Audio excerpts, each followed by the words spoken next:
ಮಳೆ ಬೀಳದಂತೆ ಕೊಡೆಯನ್ನು ಅಡ್ಡ ಹಿಡಿಯಬಹುದು, ಆದರೆ ಮಳೆ ಬಾರದಂತೆ ತಡೆಯಲು ನಮ್ಮಿಂದ ಆಗದು.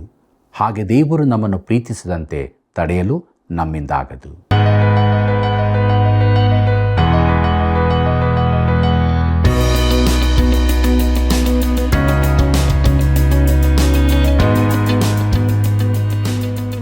ಆತ್ಮೀಯ ಸಹೋದರ ಸಹೋದರಿಯರೇ, ಸತ್ಯವೇದ ಅಧ್ಯಯನ ಕಾರ್ಯಕ್ರಮಕ್ಕೆ ತುಂಬು ಹೃದಯದ ಸ್ವಾಗತ. ಕೊರಿಂಥದವರಿಗೆ ಬರೆದ ಮೊದಲನೆಯ ಪತ್ರಿಕೆಯ ಅಧ್ಯಯನದಲ್ಲಿ ಎಷ್ಟೊಂದು ಅಮೂಲ್ಯವಾದ ಅರ್ಥಗರ್ಭಿತವಾದ ಸತ್ಯಗಳನ್ನು ನಾವು ತಿಳಿದುಕೊಂಡೆವು ಅಲ್ಲವೇ? ಇಂದು 13ನೇ ಅಧ್ಯಾಯದ ಧ್ಯಾನಕ್ಕೆ ಬಂದಿದ್ದೇವೆ. ಇದಕ್ಕೆ ಪ್ರೀತಿಯ ಅಧ್ಯಾಯವೆಂದು ಹೆಸರಿದೆ. ಪ್ರೀತಿಯ ಶ್ರೇಷ್ಠತೆ ಹೇಗಿದೆ, ದೇವರ ಪ್ರೀತಿ ಏನಾಗಿದೆ ಎಂಬುದನ್ನು ತಿಳಿದುಕೊಳ್ಳೋಣ. ಬನ್ನಿ ನಮ್ಮ ಅಧ್ಯಯನವನ್ನು ಪ್ರಾರಂಭಿಸೋಣ. ಕರ್ತನಲ್ಲಿ ಪ್ರೀತಿಯುಳ್ಳ ಸಹೋದರ ಸಹೋದರಿಯರೇ, ನೀತಿವಂತರನ್ನು ಕರೆಯುವುದಕ್ಕೆ ನಾನು ಬಂದವನಲ್ಲ, ಪಾಪಿಗಳನ್ನು ಕರೆಯುವುದಕ್ಕೆ ಬಂದವನು ಎಂಬುದಾಗಿ ಹೇಳಿದಂಥ ನಮ್ಮ ರಕ್ಷಕನಾದ ಯೇಸು ಕ್ರಿಸ್ತನ ಅತಿ ಪರಿಶುದ್ಧವುಳ್ಳ ನಾಮದಲ್ಲಿ ನಿಮ್ಮೆಲ್ಲರಿಗೂ ಹೃದಯಪೂರ್ವಕವಾದ ವಂದನೆಗಳನ್ನು ಸಲ್ಲಿಸುತ್ತಾ ಇಂದಿನ ಸತ್ಯವೇದ ಅಧ್ಯಯನಕ್ಕೆ ಬಹು ಪ್ರೀತಿಯಿಂದ ಸ್ವಾಗತಿಸುತ್ತೇನೆ.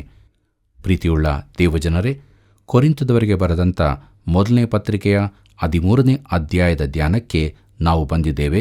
ಇದರ ಮುಖ್ಯ ಪ್ರಸ್ತಾಪ ಪ್ರೀತಿ ವರಗಳ ಶಕ್ತಿ ಎಂಬುದಾಗಿದೆ. ಈ ಅಧ್ಯಾಯವನ್ನು ಸತ್ಯವೇದದ ಪ್ರೀತಿಯ ಕುರಿತ ಅಧ್ಯಾಯವೆಂದು ಹೇಳಲಾಗುತ್ತದೆ. ಈ ಭಾಗದ ವಿವರಣೆಯನ್ನು ಕೊಡಲು ಅನೇಕರು ಪ್ರಯತ್ನಿಸಿದ್ದಾರೆ. ನನ್ನ ಸೇವೆಯಲ್ಲಿ ನಾನು 1-2 ಸಾರಿ ಮಾತ್ರ ಇದರ ವಿಷಯವಾಗಿ ಪ್ರಸಂಗಿಸಿದ್ದೇನೆ. ನಾನು ಅದರ ಕುರಿತು ಬೋಧಿಸುವುದಾದರೂ ನನ್ನ ಪ್ರಸಂಗ ಕಾರ್ಯಕ್ರಮ ಸದಾ ಸೇವೆಯಲ್ಲಿ ನನಗೆ ಈ ಅಧ್ಯಾಯವನ್ನು ಸರಿಯಾಗಿ ವಿವರಿಸಲು ನನ್ನಿಂದ ಸಾಧ್ಯವಾಗಿರಲಿಲ್ಲ. 1884ರಲ್ಲಿ ಹೆನ್ರಿ ಡ್ರಮಂಡ್ ಎಂಬವರು ಈ ಲೋಕದ ಅತಿ ಶ್ರೇಷ್ಠ ವಸ್ತು ಎಂಬ ಪ್ರಬಂಧವೊಂದನ್ನು ಬರೆದರು. ಈ 13ನೇ ಅಧ್ಯಾಯದ ಕುರಿತು ಬರೆದ ವಿಶೇಷ ಪುಸ್ತಕ ಅದಾಗಿತ್ತು. ಪ್ರಿಯರೇ, ಈ ಭಾಗದಲ್ಲಿ ಪ್ರೀತಿ ಎಂಬ ಶಬ್ದವು ಉಪಯೋಗಿಸಲ್ಪಟ್ಟಿದೆ. ಅದು ಗ್ರೀಕ್ ಮೂಲಪದದ ಸರಿಯಾದ ಅರ್ಥವಾಗಿದೆ. ಈ ಅಧ್ಯಾಯದಲ್ಲಿ ಪ್ರೀತಿ ಏನೆಂಬ ನಿರ್ವಚನೆ ಇರುವುದಿಲ್ಲ. ಕೆಲವೊಮ್ಮೆ ಆ ರೀತಿಯ ನಿರ್ವಚನೆಗಳು ಅರ್ಥವನ್ನೇ ಹಾಳು ಮಾಡುತ್ತವೆ. ಹಾಗೆ ಮಾಡುವುದು ಈ ಅಧ್ಯಾಯಕ್ಕೆ ವಿರುದ್ಧವಾದ ಕಾರ್ಯವಾಗುತ್ತದೆ. ಗ್ರೀಕ್ನಲ್ಲಿ 3 ಪದಗಳನ್ನು ಪ್ರೀತಿ ಎಂಬುದಾಗಿ ಭಾಷಾಂತರಿಸಲ್ಪಟ್ಟಿದೆ. ಮೊದಲನೆಯದರ ಅರ್ಥ ಮೋಹ ಅಥವಾ ಅನುರಾಗ ಎಂದಾಗುತ್ತದೆ. ಅದು ಭೋಗಾಭಿಲಾಷೆಗೆ ಸೂಚಕವಾಗಿದೆ. ಅಫ್ರೋದೀತ, ಈರೋಸ್ ಹಾಗೂ ವೀನಸ್ ಕ್ಯುಪಿಡ್ ಸಂಬಂಧದಲ್ಲಿ ಇದು ಹೇಳಲಾಗುತ್ತದೆ.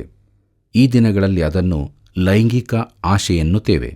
ಹೊಸ ಒಡಂಬಡಿಕೆಯಲ್ಲಿ ಈ ಶಬ್ದವು ಇಲ್ಲವೇ ಇಲ್ಲ.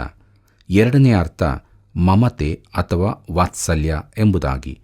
ಇದು ಒಬ್ಬ ಪುರುಷನ, ಒಬ್ಬ ಸಹೋದರನ ಪ್ರೀತಿಯಾಗಿದೆ. ಅದು ಅತ್ಯುನ್ನತ ಮಟ್ಟದ ಮಾನವ ಪ್ರೀತಿಯಾಗಿದೆ.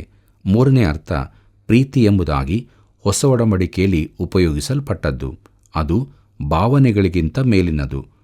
ಚಿತ್ತದಲ್ಲಿನ ಪ್ರೀತಿ, ಅದು ತನ್ನ ಪ್ರೀತಿಯ ಗುರಿಯನ್ನು ಆಯ್ಕೆ ಮಾಡುವಂಥದ್ದು. ಅದು ದೇವರ ಗುಣವಾಗಿದೆ. ದೇವರು ಪ್ರೀತಿಯಾಗಿದ್ದಾನೆ.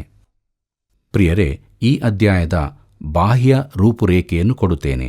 ಅದು ಪೂರ್ಣವಾಗಿ ಸರಿಯಾಗಿರದಿದ್ದರೂ ತಿಳಿದುಕೊಳ್ಳಲು ಸಹಾಯ ಮಾಡುತ್ತದೆ. ಅವುಗಳಲ್ಲಿ ಮೊದಲನೆಯದು ಪ್ರೀತಿಯ ಶ್ರೇಷ್ಠತೆ, ಸರ್ವೋತ್ಕೃಷ್ಟತೆ, ಅದರ ಬೆಲೆ, ವಚನ 1-3. ಎರಡನೇದಾಗಿ ಪ್ರೀತಿಯ ವಿಶೇಷ ಹಕ್ಕು, ಅದರ ಗುಣ, ವಚನ 4-7. ಮೂರನೇದಾಗಿ ಪ್ರೀತಿಯ ಶಾಶ್ವತತೆ, ಅದರ ಜಯ, ವಚನ 8-13. ಪ್ರಿಯರೇ, ಮುಂದಕ್ಕೆ ನಾವು ನೋಡೋಣ ಪ್ರೀತಿಯ ಶ್ರೇಷ್ಠತೆ, ಅದರ ಮೌಲ್ಯ ಎಂಬುದಾಗಿ. ಕೊರಿಂಥದವರಿಗೆ ಬರೆದ ಮೊದಲನೇ ಪತ್ರಿಕೆ 13ನೇ ಅಧ್ಯಾಯ 1ನೇ ವಚನ ಹೀಗೆ ಹೇಳುತ್ತದೆ: ನಾನು ಮನುಷ್ಯರ ಭಾಷೆಗಳನ್ನು ದೇವದೂತರ ಭಾಷೆಗಳನ್ನು ಆಡುವವನಾದರೂ ಪ್ರೀತಿ ಇಲ್ಲದವನಾಗಿದ್ದರೆ ನಾದ ಕೊಡುವ ಕಂಚು, ಗಣಗಣಿಸುವ ತಾಳವೂ ಆಗಿದ್ದೇನೆ ಎಂಬುದಾಗಿ. ಕರ್ತನಲ್ಲಿ ಪ್ರಿಯರೇ, ದೇವದೂತರ ಭಾಷೆ ಎಂದರೆ ವಾಕ್ಚಾತುರ್ಯವಾಗಿದೆ. ದೇವದೂತರು ಮಾತನಾಡುವುದನ್ನು ನಾನೆಂದೂ ಕೇಳಿಲ್ಲ, ಆದರೆ ಪೌಲನು ಕೇಳಿರಬಹುದು. ಪ್ರೀತಿ ಇಲ್ಲದ ವಾಕ್ಚಾತುರ್ಯ ಎಷ್ಟೇ ಇದ್ದರೂ ನಾದ ಕೊಡುವ ಗಂಟೆಯಂತೆಯೇ ಇದೆ. ಡಾಕ್ಟರ್ ಶ್ರಗ್ಗಿ ಅವರು ಹೀಗೆ ಹೇಳುತ್ತಾರೆ: ಪ್ರೀತಿರಹಿತ ಮಾತು ಮಾಧುರ್ಯವಿಲ್ಲದ ಶಬ್ದದಂತಿದೆ. ವರ್ಣನ್ ಮೆಗ್ಗಿಯವರು ಹೀಗೆ ಹೇಳುತ್ತಾರೆ, ಪ್ರೀತಿಯಿಲ್ಲದ ಮಾತುಗಳು ಆತ್ಮವಿಲ್ಲದ ಶಬ್ದದಂತೆ. ನೀವು ಸೆರಾಫಿಯರಂತೆ ಹಾಡಬಹುದು, ಆದರೆ ಪ್ರೀತಿಯಿಲ್ಲದಿದ್ದರೆ ಅದು ನರಕದ ಬುಸುಗುಟ್ಟುವಿಕೆಯಂತಿರುತ್ತದೆ. ಪ್ರೀತಿಯಿಂದ ಅರ್ಥ, ಆಳ ಹಾಗೂ ನಿಜತ್ವಗಳು ಬರುತ್ತವೆ. ಆಗ ವಾಕ್ಚಾತುರ್ಯಕ್ಕೆ ಅರ್ಥ ಬರುತ್ತದೆ. ಕೊರಿಂಥದವರಿಗೆ ಬರೆದ ಮೊದಲನೇ ಪತ್ರಿಕೆ 13ನೇ ಅಧ್ಯಾಯ 2ನೇ ವಚನವನ್ನು ಗಮನಿಸಿರಿ. ಅಲ್ಲಿ ಹೀಗೆ ಬರೆದದೆ, ನನಗೆ ಪ್ರವಾದನ ವರವಿದ್ದರೂ, ಎಲ್ಲ ರಹಸ್ಯಗಳು, ಸಕಲ ವಿಧವಾದ ವಿದ್ಯೆಯೂ ತಿಳಿದರೂ, ಬೆಟ್ಟಗಳನ್ನು ತೆಗೆದಿಡುವುದಕ್ಕೆ ಬೇಕಾದಷ್ಟು ನಂಬಿಕೆ ಇದ್ದರೂ, ನಾನು ಪ್ರೀತಿಯಿಲ್ಲದವನಾಗಿದ್ದರೆ ಏನೂ ಅಲ್ಲದವನಾಗಿದ್ದೇನೆ ಎಂಬುದಾಗಿ. ಕರ್ತನಲ್ಲಿ ಪ್ರಿಯರೇ, ಮೊದಲನೇ ವಚನದಲ್ಲಿ ಹೃದಯದಿಂದ ಬರುವ ಪ್ರೀತಿಯ ಕುರಿತು ಹೇಳಿದೆ. ಆದರೆ ಬುದ್ಧಿಯಿಂದ ಬರುವ ಬೌದ್ಧಿಕ ಕ್ರಿಯೆ ಮಾತ್ರವಾಗಿರುತ್ತದೆ. ಜ್ಞಾನ ಮಾತ್ರ ಇದ್ದರೆ ಸಾಲದು, ಅದಕ್ಕೆ ಪ್ರೀತಿಯೂ ಸೇರಿಸಲ್ಪಡಬೇಕು. ಈಗಿನ ಸತ್ಯವೇದಾನುಸಾರ ಕ್ರೈಸ್ತರಲ್ಲಿನ ದುಃಖಕರವಾದ ಸ್ಥಿತಿ ಇದೇ ಆಗಿದೆ. ಸತ್ಯವೇದದ ಜ್ಞಾನ ಇದೆ, ಸತ್ಯವೇದದ ಸತ್ಯಗಳ ತಿಳುವಳಿಕೆ ಇದೆ, ಆದರೆ ಪ್ರೀತಿಯ ಕೊರತೆ ಇದೆ. ಹರಟೆ, ಕಹಿ ಮನಸ್ಸು, ದ್ವೇಷಗಳಿಂದ ತುಂಬಿದ ಸಭೆಗಳನ್ನು ನೋಡುವುದು ಎಷ್ಟೋ ದುಃಖಕರ. ಜ್ಞಾನದೊಂದಿಗೆ ಪ್ರೀತಿಯೂ ಸೇರಿರಬೇಕು. ಕೊರಿಂಥದವರಿಗೆ ಬರೆದ ಮೊದಲನೇ ಪತ್ರಿಕೆ 13ನೇ ಅಧ್ಯಾಯ 3ನೇ ವಚನ ಹೀಗೆ ಹೇಳುತ್ತದೆ, ನನಗಿರುವುದೆಲ್ಲವನ್ನೂ ಅನ್ನದಾನ ಮಾಡಿದರೂ, ನನ್ನ ದೇಹವನ್ನು ಸುಡುವುದಕ್ಕೆ ಒಪ್ಪಿಸಿದರೂ, ಪ್ರೀತಿಯು ನನಗಿಲ್ಲದಿದ್ದರೆ ನನಗೇನೂ ಪ್ರಯೋಜನವಾಗುವುದಿಲ್ಲ ಎಂಬುದಾಗಿ. ಪ್ರೀತಿಯುಳ್ಳ ದೇವಜನರೇ, ಈ ಪ್ರೀತಿಯು ನಮ್ಮ ಚಿತ್ತದ ಒಂದು ಕಾರ್ಯವಾಗಿದೆ. ಪ್ರೀತಿಯು ಹೃದಯವನ್ನೊಳಗೊಂಡಿದೆ, ವಚನ 1, ಮನಸ್ಸು, ವಚನ 2, ಹಾಗೂ ಚಿತ್ತ, ವಚನ 3 ವನ್ನೊಳಗೊಂಡಿದೆ. ಪ್ರೀತಿಯು ಪವಿತ್ರಾತ್ಮನ ಫಲವಾಗಿದೆ. ಪ್ರಿಯರೇ, ನಾವು ಅತ್ಯುತ್ತಮವಾದ ವರಕ್ಕಾಗಿ ಆಶೆ ಪಡಬೇಕಿದ್ದರೂ ಅದು ಪ್ರೀತಿಯೊಡನೆ ಕಾರ್ಯಗತವಾಗಬೇಕು ಮತ್ತು ದೇವರಾತ್ಮನು ಮಾತ್ರ ಇದನ್ನು ಮಾಡಬಲ್ಲನು. ಮುಂದಕ್ಕೆ ನೋಡೋಣ, ಪ್ರೀತಿಯ ವಿಶೇಷ ಹಕ್ಕು ಎಂಬುದಾಗಿ. ಕೊರಿಂಥದವರಿಗೆ ಬರೆದ ಮೊದಲನೇ ಪತ್ರಿಕೆ 13ನೇ ಅಧ್ಯಾಯ 4ನೇ ವಚನವನ್ನು ಗಮನಿಸಿರಿ. ಅಲ್ಲಿ ಹೀಗೆ ಬರೆದದೆ, ಪ್ರೀತಿ ಬಹು ತಾಳ್ಮೆಯುಳ್ಳದ್ದು, ಪ್ರೀತಿ ದಯತೋರಿಸುವುದು, ಪ್ರೀತಿಯು ಹೊಟ್ಟೆ ಕಿಚ್ಚುಪಡುವುದಿಲ್ಲ, ಹೊಗಳಿಕೊಳ್ಳುವುದಿಲ್ಲ, ಉಬ್ಬಿಕೊಳ್ಳುವುದಿಲ್ಲ ಎಂಬುದಾಗಿ. ಪ್ರಿಯರೇ, ಪ್ರೀತಿ ಬಹು ತಾಳ್ಮೆಯುಳ್ಳದ್ದು ಅಂದರೆ ಅದು ಸಹನೆ, ಕರುಣೆಯಿಂದ ಕೂಡಿದ್ದು. ಕನಿಕರವಿಲ್ಲದೆ ಪ್ರೀತಿ ಹುಟ್ಟುವುದಿಲ್ಲ. ಪ್ರೀತಿ ಇಲ್ಲದ ಕನಿಕರವು ಹೂಗಳಿಲ್ಲದ ಬೇಸಿಗೆಯಂತೆ, ಉಷ್ಣತೆಯಿಲ್ಲದ ಬೆಂಕಿಯಂತೆ. ಪೌಲನ ಬುದ್ಧಿವಾದವನ್ನು ನೆನಪಿಸಿಕೊಳ್ಳಿರಿ. ಒಬ್ಬರಿಗೊಬ್ಬರು ಉಪಕಾರಿಗಳಾಗಿಯೂ ಕರುಣೆಯುಳ್ಳವರಾಗಿಯೂ ಕ್ಷಮಿಸುವವರಾಗಿಯೂ ಇರ್ರಿ. ದೇವರು ನಿಮಗೆ ಕ್ರಿಸ್ತನಲ್ಲಿ ಕ್ಷಮಿಸಿದನಲ್ಲ ಎಂಬುದಾಗಿ ಎಫೆಸದವರಿಗೆ ಬರೆದ ಪತ್ರಿಕೆಯಲ್ಲಿ ನಾವು ಓದುತ್ತೇವೆ. ಇದು ಧನಾತ್ಮಕ ವಿಚಾರವಾಗಿದೆ. ಈಗ ಋಣಾತ್ಮಕ ವಿಚಾರವನ್ನು ಗಮನಿಸಿರಿ. ಪ್ರೀತಿ ಹೊಟ್ಟೆ ಕಿಚ್ಚು ಪಡುವುದಿಲ್ಲ, ಅಂದರೆ ಪ್ರೀತಿಯು ತನಗಿರುವುದರಲ್ಲಿ ತೃಪ್ತವಾಗಿರುತ್ತದೆ. ಜೀವನದಲ್ಲಿ ಅಸಮಾನತೆ ಎಲ್ಲ ರೀತಿಯಲ್ಲಿಯೂ ಇರುತ್ತದೆ. ಕೆಲವರು ಐಶ್ವರ್ಯವಂತರಾಗಿರುತ್ತಾರೆ. ಕ್ರೈಸ್ತರು ಹೇಳುತ್ತಾರೆ, ದೇವರು ಇವನನ್ನು ತುಂಬ ಐಶ್ವರ್ಯದಿಂದ ತುಂಬಿಸಿ ನನಗೆ ಯಾಕೆ ಸ್ವಲ್ಪವನ್ನು ಕೊಡಲಿಲ್ಲ ಎಂದು. ಆದರೆ ಆ ಸಮಾನತೆಯನ್ನು ಪ್ರೀತಿಯು ಒಪ್ಪಿಕೊಳ್ಳುತ್ತದೆ ಮತ್ತು ತನಗೆ ಬಂದದರಲ್ಲಿ ತೃಪ್ತವಾಗಿರುತ್ತದೆ. ಪ್ರಿಯರೇ, ಹೇಬೇಲನನ್ನು ಕಾಯಿನನ್ನು ಕೊಂದ ಪ್ರಥಮ ಕೊಲೆಗೂ ಕಾರಣ ಹೊಟ್ಟೆಕಿಚ್ಚೇ ಆಗಿತ್ತು. ಯೇಸುವಿನ ಸೇವೆಯಿಂದಾಗಿ ಆತನು ಜನರಲ್ಲಿ ಜನಪ್ರಿಯತೆ ಗಳಿಸುತ್ತಾ ಹೋದಾಗ ಅದಕ್ಕಾಗಿ ಯಾವುದೇ ಹೊಟ್ಟೆಕಿಚ್ಚನ್ನು ತೋರಿಸದ ಸ್ನಾನಿಕನಾದ ಯೋಹಾನನನ್ನು ನೆನಪಿಗೆ ತಂದುಕೊಳ್ಳಿರಿ. ಯೋಹಾನ ಬರೆದ ಸುವಾರ್ತೆ 3ನೇ ಅಧ್ಯಾಯ 30ನೇ ವಚನ ಹೀಗೆ ಹೇಳುತ್ತದೆ, ಯೋಹಾನನು ಹೇಳಿದನು, ಆತನು ವೃದ್ಧಿಯಾಗಬೇಕು, ನಾನು ಕಡಿಮೆಯಾಗಬೇಕು ಎಂಬುದಾಗಿ. ಪ್ರಿಯರೇ, ಈ ಲೋಕದ ಜೀವಿತದಲ್ಲಿ ನಮಗೆ ಬೇರೆ ಬೇರೆ ಸ್ಥಿತಿಗಳಿರುತ್ತವೆ. ಪ್ರತಿಯೊಬ್ಬನೂ ಕರ್ತನಿಗಾಗಿ ಬೇರೆ ಬೇರೆ ಸೇವೆಗಳನ್ನು ಮಾಡುವುದಕ್ಕಿದೆ ಎಂಬುದನ್ನು ನಾವು ತಿಳಿದುಕೊಳ್ಳಬೇಕಿದೆ.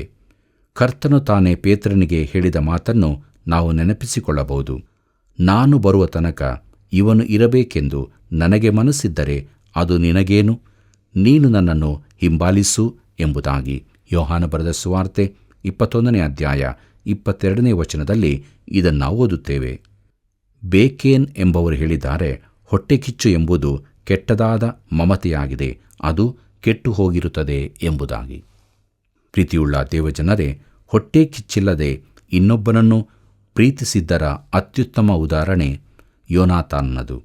ತಾನು ರಾಜಕುಮಾರನಾಗಿದ್ದರೂ ದಾವೀದನು ಮುಂದೆ ರಾಜನಾಗಲಿದ್ದಾನೆ ಎಂಬುದನ್ನು ತಿಳಿದಾಗ ಅವನು ಹೊಟ್ಟೆಕಿಚ್ಚು ಪಡಲಿಲ್ಲ. ಪ್ರಿಯರೇ, ಮುಂದಕ್ಕೆ ನಾವು ನೋಡುತ್ತೇವೆ ಪ್ರೀತಿಯು ಹೊಗಳಿಕೊಳ್ಳುವುದಿಲ್ಲ ಎಂಬುದಾಗಿ. ಒಂದು ಸಮ್ಮೇಳನದಲ್ಲಿ ಒಬ್ಬ ಯೌವನಸ್ಥ ಪ್ರಸಂಗಿ ಎದ್ದು ನಿಂತು ಹೀಗೆ ಹೇಳಿದನು: ನಾನು ತರಬೇತಿ ಪಡೆದ ಸೇವಕನಲ್ಲವೆಂಬುದನ್ನು ನೀವೆಲ್ಲರೂ ತಿಳಿಯಬೇಕು. ನಾನು ಒಬ್ಬ ಅಜ್ಞಾನಿ ಮತ್ತು ಅದಕ್ಕಾಗಿ ನಾನು ಹೆಮ್ಮೆ ಪಡುತ್ತೇನೆ ಎಂಬುದಾಗಿ. ಅದಕ್ಕೆ ಬಿಷಪರು ಉತ್ತರಿಸಿದರು: ಯೌವನಸ್ಥನೇ, ನೀನು ಹೆಮ್ಮೆ ಪಡತಕ್ಕದ್ದು ತುಂಬಾ ಇದೆ. ಆದರೆ ಯೌವನಸ್ಥನೇ, ಅಜ್ಞಾನದ ಕುರಿತು ಹೊಗಳಿಕೊಳ್ಳುವುದು ಅಪಾಯಕರವೇ ಆಗಿದೆ ಎಂದು. ಪ್ರೀತಿ ಉಬ್ಬಿಕೊಳ್ಳುವುದಿಲ್ಲ, ಅದು ತನ್ನಲ್ಲಿ ಹೆಚ್ಚಳ ಪಟ್ಟುಕೊಳ್ಳುವುದಿಲ್ಲ. ಪ್ರಿಯರೇ, ಗಾಳಿ ತುಂಬಿದ ಚಕ್ರವಿರುವಾಗ ಗಾಡಿಯಲ್ಲಿ ಸಂಚರಿಸುವುದು ಎಷ್ಟು ಹಿತಕರವಲ್ಲವೇ? ಆದರೆ ಚಕ್ರದಲ್ಲಿ ಗಾಳಿ ಹೋದರೆ, ಕ್ರೈಸ್ತರಲ್ಲಿ ಕೂಡ ಇಂತಹ ಗಾಳಿ ಹೋದ ಚಕ್ರದವರು ತುಂಬಾ ಮಂದಿ ಇದ್ದಾರೆ. ಗಾಳಿ ಹೋದಾಗ ಅದು ದುಸ್ಥಿತಿಯಲ್ಲಿ ಇರುತ್ತದೆ. ಕೊರಿಂಥದವರಿಗೆ ಬರೆದ ಮೊದಲನೇ ಪತ್ರಿಕೆ 13ನೇ ಅಧ್ಯಾಯ 5ನೇ ವಚನ ಹೀಗೆ ಹೇಳುತ್ತದೆ: ಮರ್ಯಾದೆಗೆಟ್ಟು ನಡೆಯುವುದಿಲ್ಲ, ಸ್ವಪ್ರಯೋಜನವನ್ನು ಚಿಂತಿಸುವುದಿಲ್ಲ, ಸಿಟ್ಟುಗೊಳ್ಳುವುದಿಲ್ಲ, ಅಪಕಾರವನ್ನು ಮನಸ್ಸಿನಲ್ಲಿ ಇಟ್ಟುಕೊಳ್ಳುವುದಿಲ್ಲ ಎಂಬುದಾಗಿ. ಪ್ರೀತಿಯುಳ್ಳ ದೇವಜನರೇ, ಪ್ರೀತಿಯು ಮರ್ಯಾದೆಗೆಟ್ಟು ವರ್ತಿಸುವುದಿಲ್ಲ, ವಿಚಿತ್ರ ವರ್ತನೆ ತೋರಿಸುವುದಿಲ್ಲ. ಪೇತ್ರನು ಬರೆದ ಮೊದಲನೇ ಪತ್ರಿಕೆಯಲ್ಲಿ ವಿಶ್ವಾಸಿಗಳನ್ನು ವಿಚಿತ್ರ ಜನರೆಂದು ಕರೆಯಲಾಗಿದೆ. ಆದರೆ ಅವರು ವಿಪರೀತವಾಗಿ ವರ್ತಿಸುವವರಲ್ಲ. ಅದರ ಅಕ್ಷರಶ ಅರ್ಥವೇನೆಂದರೆ ಅವರು ದೇವರ ಸ್ವಂತ ಆಸ್ತಿಯಾಗಿರುವವರು ಎಂದು. ನಾವು ಮರ್ಯಾದೆಯಿಂದ ನಡಕೊಳ್ಳಬೇಕು, ಒರಟುತನದಿಂದ ವರ್ತಿಸಬಾರದು, ವಿನಯದಿಂದ ನಡಕೊಳ್ಳಬೇಕು. ಪ್ರೀತಿಯಿಲ್ಲದ ಧರ್ಮ ಎಂಬುದಾಗಿ ಕರೆಯಲ್ಪಡುವ ಸ್ಥಿತಿ ಇಂದು ತುಂಬಾ ಇರುತ್ತದೆ. ಆದರೆ ಪ್ರೀತಿ ಈ ರೀತಿ ವಿಚಿತ್ರವಾಗಿ ವರ್ತಿಸುವುದಿಲ್ಲ. ಮುಂದಕ್ಕೆ ನೋಡುತ್ತೇವೆ, ಸ್ವಪ್ರಯೋಜನವನ್ನು ಚಿಂತಿಸುವುದಿಲ್ಲ ಎಂದು. ಅದು ತನ್ನ ಕಾರ್ಯದ ಹಿಂದಿನ ಉದ್ದೇಶವನ್ನು ವಿವೇಚಿಸುತ್ತದೆ, ನಾನು ಇದನ್ನು ಯಾಕೆ ಮಾಡುತ್ತೇನೆ ಎಂಬುದಾಗಿ. ಪ್ರಿಯರೇ, ನನ್ನ ಉದ್ದೇಶಗಳನ್ನು ವಿಚಾರಿಸಿಕೊಳ್ಳುತ್ತೇನೆ. ಇದನ್ನು ನಾನು ಕ್ರಿಸ್ತನ ಮೇಲಣ ಪ್ರೀತಿಗಾಗಿ ಮಾಡುತ್ತಿದ್ದೇನೋ? ಅದು ಬಹು ಪ್ರಾಮುಖ್ಯವಾದದ್ದು. ಸೇವೆಯ ಗುಟ್ಟು ಪ್ರೀತಿಯೇ ಆಗಿದೆ. ಸಿಟ್ಟುಗೊಳ್ಳುವುದಿಲ್ಲ, ಶೀಘ್ರ ಕೋಪಿಯಲ್ಲ. ಒಳ್ಳೆಯ ಗುಣವನ್ನು ಹಾಳು ಮಾಡುವುದೇ ಶೀಘ್ರ ಕೋಪವಾಗಿದೆ. ನಮ್ಮಲ್ಲಿ ಅನೇಕರಲ್ಲಿ ಇದು ಇರುತ್ತದೆ. ಅಪಕಾರವನ್ನು ಮನಸ್ಸಿನಲ್ಲಿ ಇಟ್ಟುಕೊಳ್ಳುವುದಿಲ್ಲ. ಜನರು ಹರಟೆ ಮಾತುಗಳಲ್ಲಿ ತೊಡಗಿರುವುದು ಎಂಥ ದುಃಖದ ಸಂಗತಿ. ಕ್ರೈಸ್ತರು ಕೂಡ ಈ ಕೆಸರೆರಚುವ ಕಾರ್ಯದಲ್ಲಿ ಮಗ್ನರಾಗಿರುತ್ತಾರೆ. ತಮ್ಮ ಮಾತುಗಳಲ್ಲಿ ಕೆಟ್ಟದನ್ನೇ ಸೂಚಿಸುವವರಾಗಿರುತ್ತಾರೆ. ಕೊರಿಂಥದವರಿಗೆ ಬರೆದ ಮೊದಲನೇ ಪತ್ರಿಕೆ 13ನೇ ಅಧ್ಯಾಯ 6ನೇ ವಚನ ಹೀಗೆ ಹೇಳುತ್ತದೆ: ಅನ್ಯಾಯವನ್ನು ನೋಡಿ ಸಂತೋಷಪಡದೆ ಸತ್ಯಕ್ಕೆ ಜಯವಾಗುವಲ್ಲಿ ಸಂತೋಷಪಡುತ್ತದೆ ಎಂಬುದಾಗಿ. ಪ್ರೀತಿಯುಳ್ಳ ದೇವಜನರೇ, ಪ್ರೀತಿಯು ಅನ್ಯಾಯದಲ್ಲಿ ಸಂತೋಷಿಸುವುದಿಲ್ಲ, ಆದರೆ ಸತ್ಯವು ಜಯಿಸುವಾಗ ಸಂತೋಷಪಡುತ್ತದೆ. ನಿನ್ನ ಹೃದಯಕ್ಕೆ ಯಾವುದರಿಂದ ಸಂತೋಷವಾಗುತ್ತದೆ? ಒಳ್ಳೆಯದೋ ಕೆಟ್ಟದ್ದೋ? ಇಲ್ಲವೇ ನಿನ್ನ ವೈರಿಗೆ ತೊಂದರೆಯಾದಾಗ ನಿನಗೂ ದುಃಖ ಉಂಟಾಗುತ್ತದೋ? ಪ್ರೀತಿಯುಳ್ಳ ಸ್ನೇಹಿತನೇ, ದಯವಿಟ್ಟು ಜೀವಿತವನ್ನು ದೇವವಾಕ್ಯದ ಬೆಳಕಿನಲ್ಲಿ ಪರೀಕ್ಷಿಸಿಕೋ. ಮುಂದಕ್ಕೆ ನೋಡೋಣ. ಕೊರಿಂಥದವರಿಗೆ ಬರೆದ ಮೊದಲನೇ ಪತ್ರಿಕೆ 13ನೇ ಅಧ್ಯಾಯ 7ನೇ ವಚನವನ್ನು. ಅಲ್ಲಿ ಹೀಗೆ ಬರೆದದೆ: ಎಲ್ಲವನ್ನೂ ಅಡಗಿಸಿಕೊಳ್ಳುತ್ತದೆ, ಎಲ್ಲವನ್ನೂ ನಂಬುತ್ತದೆ, ಎಲ್ಲವನ್ನೂ ನಿರೀಕ್ಷಿಸುತ್ತದೆ, ಎಲ್ಲವನ್ನೂ ಸಹಿಸಿಕೊಳ್ಳುತ್ತದೆ ಎಂಬುದಾಗಿ. ಪ್ರಿಯರೇ, ಪ್ರೀತಿ ಎಲ್ಲವನ್ನೂ ಅಡಗಿಸಿಕೊಳ್ಳುತ್ತದೆ. ಇದು ಇತರರಿಗೆ ಕೊಡೆಯಂತಿರುತ್ತದೆ. ಎಲ್ಲವನ್ನೂ ನಂಬುತ್ತದೆ. ಇದರ ಅರ್ಥ ಅದು ಬುದ್ಧಿಹೀನವಾಗಿ ನಂಬುತ್ತದೆಂದಲ್ಲ. ಅದು ಜೀವಿತದಲ್ಲಿ ಕ್ರಿಯೆಗಳಲ್ಲಿ ಪ್ರಕಟವಾಗುತ್ತದೆ. ಅದು ಸಹನೆ, ಕನಿಕರ, ಹೊಟ್ಟೆ ಕಿಚ್ಚಿಲ್ಲದ ಸ್ಥಿತಿ. ಮುಂದಕ್ಕೆ ನೋಡೋಣ ಪ್ರೀತಿಯ ಶಾಶ್ವತತೆ ಎಂಬುದಾಗಿ. ಕೊರಿಂಥದವರಿಗೆ ಬರೆದ ಮೊದಲನೇ ಪತ್ರಿಕೆ 13ನೇ ಅಧ್ಯಾಯ 8ನೇ ವಚನವನ್ನು ಗಮನಿಸಿರಿ. ಅಲ್ಲಿ ಹೀಗೆ ಬರೆದದೆ: ಪ್ರೀತಿಯು ಎಂದಿಗೂ ಬಿದ್ದು ಹೋಗುವುದಿಲ್ಲ. ಪ್ರವಾದನೆಗಳಾದರೂ ಇಲ್ಲದಂತಾಗುವವು, ವಾಣಿಗಳೋ ನಿಂತು ಹೋಗುವವು, ವಿದ್ಯೆಯೋ ಇಲ್ಲದಂತಾಗುವುದು ಎಂಬುದಾಗಿ. ಪ್ರಿಯರೇ, ಪ್ರೀತಿಯು ಎಂದಿಗೂ ಸೋಲುವುದಿಲ್ಲ. ಆದ್ದರಿಂದಲೇ ಈ ಅಧ್ಯಾಯದ ಕೊನೆಯಲ್ಲಿ ಹೀಗಿರುವುದರಿಂದ ನಂಬಿಕೆ, ನಿರೀಕ್ಷೆ, ಪ್ರೀತಿ ಈ ಮೂರೇ ನಿಲ್ಲುತ್ತದೆ. ಇವುಗಳಲ್ಲಿ ದೊಡ್ಡದು ಪ್ರೀತಿಯೇ ಎಂದು ಹೇಳಿಯದೆ. ಪ್ರೀತಿ ಶಾಶ್ವತವಾದದ್ದು, ಎಂದೆಂದಿಗೂ ಇರುತ್ತದೆ. ಎಲಿಜಬೆತ್ ಬೇರೆಟ್ ಬ್ರೌನಿಂಗ್ ಎಂಬಾಕೆ ಒಂದು ಕವಿತೆ ಬರೆದಿದ್ದಳು. ಅದರ ತಲೆಬರಹ ನಾನೊಮ್ಮೆ ಪ್ರೀತಿಸಿದ್ದೆ ಎಂಬುದಾಗಿ. ಅದರಲ್ಲಿ ಆಕೆ ಬರೆಯುತ್ತಾಳೆ: ತಾವು ಪ್ರೀತಿಸಿದ್ದೇವೆಂದು ಕನಸು ಕಂಡವರು ಪ್ರೀತಿಸಲೇ ಇಲ್ಲ. ಪ್ರೀತಿಯು ಸಮಯ ಸ್ಥಳಗಳ ಮಿತಿಯನ್ನು ದಾಟಿ ಹೋಗುತ್ತದೆ, ನಿತ್ಯತ್ವವನ್ನು ತನ್ನ ತೆಕ್ಕೆಯೊಳಗೆ ತೆಗೆದುಕೊಳ್ಳುತ್ತದೆ. ಪ್ರೀತಿ ಮರಣವಿಲ್ಲದ್ದು, ಅದು ಎಂದಿಗೂ ಸೋಲುವುದಿಲ್ಲ, ಭ್ರಮೆಗೊಳಗಾಗುವುದಿಲ್ಲ, ನಿರಾಶೆಗೊಳಗಾಗುವುದಿಲ್ಲ. ಭಾವೋದ್ರೇಕದ ಪ್ರೀತಿಯು ಹುಲ್ಲು ಸುಟ್ಟು ಹೋಗುವಂತೆ ಕ್ಷಣದಲ್ಲಿ ನಾಶವಾಗುತ್ತದೆ. ಈ ಕಾರಣದಿಂದಲೇ ವಿಚ್ಛೇದನಗಳು ಈಗ ಹೆಚ್ಚಾಗುತ್ತಿವೆ. ಈಗಿನ ಪ್ರೀತಿ ಎರಡು ಹೃದಯಗಳನ್ನು ಬೆಸೆಯುವ ಪ್ರೀತಿಯಲ್ಲ. ಪ್ರೀತಿ ನಿತ್ಯವಾದದ್ದು, ಶಾಶ್ವತವಾದದ್ದು. ದೇವರ ಪ್ರೀತಿ ಈ ರೀತಿಯದಾಗಿದೆ. ಅದು ಎಷ್ಟು ಅದ್ಭುತವಾದದ್ದು! ಆತನ ಪ್ರೀತಿಯು ಸಮಯ ಸ್ಥಳಗಳ ಮೇರೆಯನ್ನು ದಾಟಿ ನಿತ್ಯತ್ವಕ್ಕೆ ದಾಟಿ ಹೋಗುತ್ತದೆ. ಪ್ರಿಯರೇ, ಮಳೆ ಬೀಳದಂತೆ ಕೊಡೆಯನ್ನು ಅಡ್ಡ ಹಿಡಿಯಬಹುದು, ಆದರೆ ಮಳೆ ಬಾರದಂತೆ ತಡೆಯಲು ನಿನ್ನಿಂದಾಗದು. ಹಾಗೆಯೇ ಪಾಪದ ಕೊಡೆ, ಅಪನಂಬಿಕೆಯ ಕೊಡೆ ಅಡ್ಡವಿದ್ದರೂ ದೇವರು ನಿನ್ನನ್ನು ಪ್ರೀತಿಸದಂತೆ ತಡೆಯಲು ನಿನ್ನಿಂದಾಗದು. ಪ್ರೀತಿಯುಳ್ಳ ದೇವಜನರೇ, ದೇವರು ನಿಮ್ಮನ್ನು ಪ್ರೀತಿಸುವುದಿಲ್ಲ ಎಂಬ ಮಾತನ್ನು ಮಕ್ಕಳಿಗೆ ಹೇಳುವುದು ತಪ್ಪಾಗುತ್ತದೆ. ನಾನು ಚಿಕ್ಕ ಮಕ್ಕಳ ಒಂದು ಭಾನುವಾರ ಶಾಲಾ ಕ್ಲಾಸಿನಲ್ಲಿದ್ದೆ. ಅವರು ಬಹು ತುಂಟರಾಗಿದ್ದರು. ನಾನು ಮಾತ್ರ ಆ ತರಗತಿಯಲ್ಲಿ ಒಳ್ಳೆಯ ಹುಡುಗನಾಗಿದ್ದೆ. ನಮ್ಮ ಶಿಕ್ಷಕಿ ಆಗಾಗ ನಮಗೆ ಹೇಳುತ್ತಿದ್ದರು, ನೀವೆಲ್ಲ ಹೀಗೆ ಮಾಡಿದರೆ ದೇವರು ನಿಮ್ಮನ್ನು ಪ್ರೀತಿಸುವುದಿಲ್ಲ ಎಂದು. ನಾನೂ ಕೂಡ ಯೋಚಿಸುತ್ತಿದ್ದೆ, ದೇವರು ನನ್ನನ್ನು ಹೆಚ್ಚು ಪ್ರೀತಿ ಮಾಡಲಾರನು ಎಂದು. ಆದರೆ ನನ್ನ ಪಾಪವೆಷ್ಟಿದ್ದರೂ ಆತನು ಮತ್ತೂ ನನ್ನನ್ನು ಪ್ರೀತಿಸಿದನು. ದೇವರು ನಮ್ಮನ್ನು ಪ್ರೀತಿಸುತ್ತಾನೆಂಬುದು ಎಂಥ ಆದರಣೆಯ ಸಂಗತಿಯಲ್ಲವೇ? ಪ್ರಿಯರೇ, ಪ್ರವಾದನೆಗಳು ನಿಂತು ಹೋಗುತ್ತವೆ, ಅಂದರೆ ಅವೆಲ್ಲವೂ ನೆರವೇರಿರುವವು. ಆಗ ಅವು ಪ್ರವಾದನೆಗಳಾಗಿರದೆ ಚರಿತ್ರೆಯಾಗುತ್ತದೆ. ವಾಣಿಗಳು ನಿಂತು ಹೋಗುವವು, ಜ್ಞಾನವು ಮಾಯವಾಗುವುದು. ಉದಾಹರಣೆಗೆ, ನಾನು ಕಾಲೇಜಿನಲ್ಲಿ ಕಲಿತ ವಿಜ್ಞಾನದ ವಿಷಯಗಳು ಈಗ ಅಪ್ರಸ್ತುತವಾಗಿವೆ. ಈಗಿನ ವಿಜ್ಞಾನದ ಸ್ಥಾನದಲ್ಲಿ ಭವಿಷ್ಯದ ವಿಜ್ಞಾನ ಬರುತ್ತದೆ. ಜ್ಞಾನವು ಪ್ರಗತಿ ಹೊಂದುತ್ತಾ ಇರುತ್ತದೆ. ಕೊರಿಂಥದವರಿಗೆ ಬರೆದ ಮೊದಲನೇ ಪತ್ರಿಕೆ 13ನೇ ಅಧ್ಯಾಯ 9 ಮತ್ತು 10ನೇ ವಚನಗಳನ್ನು ಗಮನಿಸಿರಿ. ಅಲ್ಲಿ ನಾವು ಹೀಗೆ ನೋಡುತ್ತೇವೆ, ಅಪೂರ್ಣವಾಗಿ ತಿಳಿದುಕೊಳ್ಳುತ್ತೇವೆ, ಅಪೂರ್ಣವಾಗಿ ಪ್ರವಾದಿಸುತ್ತೇವೆ. ಆದರೆ ಸಂಪೂರ್ಣವಾದದ್ದು ಬಂದಾಗ ಅಪೂರ್ಣವಾದದ್ದು ಇಲ್ಲದಂತಾಗುವುದು ಎಂಬುದಾಗಿ. ಪ್ರಿಯರೇ, ಪೌಲನ ಮಾತುಗಳನ್ನು ಗಮನಿಸಿರಿ. ಕೊರಿಂಥದವರಿಗೆ ಬರೆದಂಥ ಮೊದಲನೇ ಪತ್ರಿಕೆ 13ನೇ ಅಧ್ಯಾಯ 11 ಮತ್ತು 12ನೇ ವಚನಗಳನ್ನು ಗಮನಿಸಿ.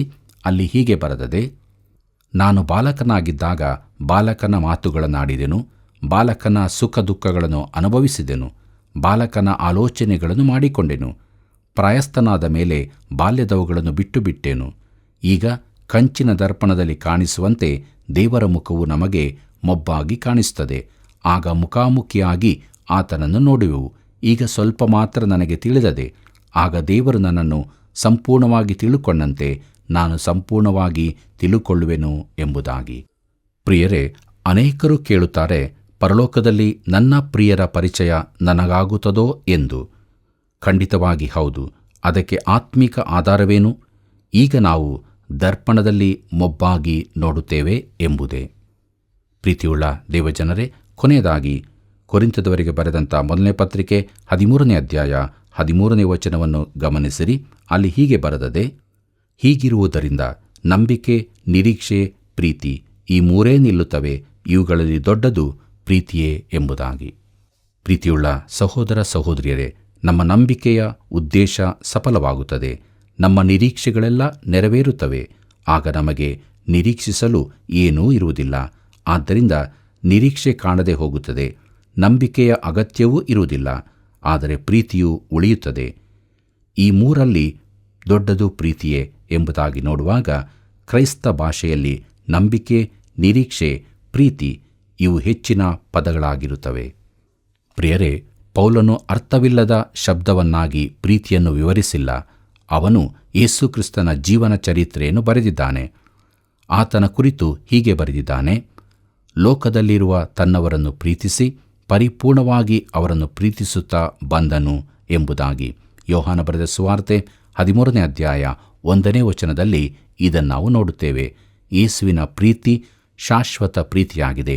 ಪ್ರಿಯ ಮಿತ್ರನೇ, ಯೇಸು ನಿನ್ನನ್ನು ಪ್ರೀತಿಸುವುದನ್ನು ನಿಲ್ಲಿಸುವುದೇ ಇಲ್ಲ. ಪ್ರಿಯ ಸ್ನೇಹಿತನೇ, ನೀನು ಹೇಗಿದ್ದಿ? ಯೇಸುವನ್ನು ಪ್ರೀತಿಸ್ತಾ ಇದ್ದೀಯೋ ಅಥವಾ ಯೇಸುವಿಲ್ಲದ ಜೀವಿತವನ್ನು ಜೀವಿಸ್ತಾ ಇದ್ದೀಯೋ? ನಿನ್ನನ್ನು ನೀನು ಪರೀಕ್ಷಿಸಿಕೊಂಡು ದೇವರ ಬಳಿಗೆ ಬರುವುದಾದರೆ ಇಂದಿಗೂ ಕೂಡ ಈಗಲೂ ಕೂಡ ಆತನು ನಿನ್ನನ್ನು ಪ್ರೀತಿಸುತ್ತಾನೆ. ತನ್ನ ಪ್ರೀತಿಯಲ್ಲಿ ನಿನ್ನನ್ನು ಅಪ್ಪಿಕೊಳ್ಳುತ್ತಾನೆ.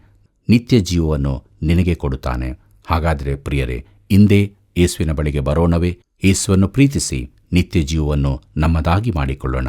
ಹೀಗಾಗುವಂತೆ ದೇವರು ತಾನು ನಿಮಗೆ ಸಹಾಯ ಮಾಡಿ ನಡೆಸಲಿ. ಕರ್ತನ ಕೃಪೆಯು ಸದಾ ನಿಮ್ಮ ಸಂಗಡ ಇರಲಿ.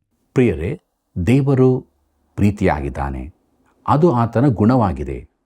ಪ್ರೀತಿ ಇಲ್ಲದ ವಾಕ್ಚಾತುರ್ಯ ಮತ್ತು ಪ್ರೀತಿ ಇಲ್ಲದ ಮಾತು ಇದು ಆತ್ಮವಿಲ್ಲದ ಶಬ್ದದಂತೆ. ಪ್ರೀತಿಯ ಶ್ರೇಷ್ಠತೆಯನ್ನು ನಾವು ತಿಳಿದುಕೊಂಡೆವು. ಪ್ರೀತಿಯು ಎಂದಿಗೂ ಬಿದ್ದು ಹೋಗುವುದಿಲ್ಲ. ಆದ್ದರಿಂದ ನಮ್ಮ ಜೀವಿತದಲ್ಲಿ ನಾವೆಲ್ಲರೂ ದೇವರ ಪ್ರೀತಿಯಿಂದ ತುಂಬಿದವರಾಗಿ ಆ ಪ್ರೀತಿಯನ್ನು ಇತರರಿಗೆ ತಿಳಿಸುತ್ತಾ ದೇವರಿಗೆ ಸಾಕ್ಷಿಯಾದ ಜೀವಿತದಲ್ಲಿ ಮುನ್ನಡೆಯೋಣ. ಪ್ರಾರ್ಥನೆ ಮಾಡೋಣ. ಪ್ರೀತಿ ಸ್ವರೂಪನಾದ ದೇವರೇ, ನಮ್ಮನ್ನು ನೀನು ಪ್ರೀತಿಸಿ ನಮ್ಮನ್ನು ಪಾಪದಿಂದ ಬಿಡಿಸುವುದಕ್ಕಾಗಿ ನಿನ್ನ ಮಗನನ್ನೇ ಕೊಟ್ಟಿ ಸ್ವಾಮಿ.